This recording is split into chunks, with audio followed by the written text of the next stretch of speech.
Now, European wholesale natural gas prices hit a record high of around £284 per megawatt hour earlier this summer. They've since fallen back to around £190, but that's still 5 times higher than a year ago. And prices are likely to creep up more as the nights draw in and winter approaches.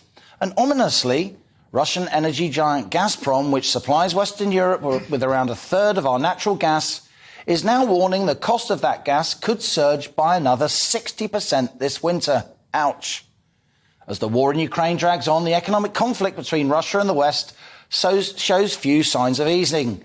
Business leaders in Russia are now resigned to what they call forever sanctions. The idea trade between West and Russia could remain politically restricted for years to come.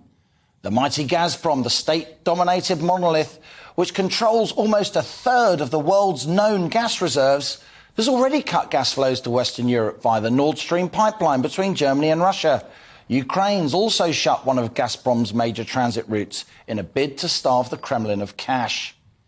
In this ghastly gas crisis, there is one bright spot. Norway.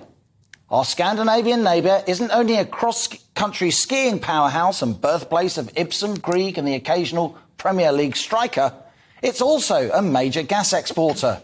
And over recent months, as economic conflict with Russia has raged, it's been good old Norway, democratic, friendly, reliable, that's helped keep the lights on in Europe, maximising gas production to try and replace deliberately restricted supplies from Russia. But as gas prices have soared, there are rumblings among diplomats and the energy industry Norway should do more, cutting the price at which it sells gas to Western Europe. One of the world's richest nations, Norway, with its massive sovereign wealth fund after years of energy exports, is making a huge windfall from these sky-high gas prices. Back in May, the Norwegian government estimated oil and gas revenues would be equivalent to £85 billion this year alone. This is a country of 5.4 million people. So that amounts to, wait for it, no less than £15,000 per head pouring into Norway's coffers just from oil and gas sold this year. That's more than total UK government spending per head in a whole year. Now, some would say Norway's famously neutral, so why should it sell its gas cheap to help Western Europe stand up to Russia?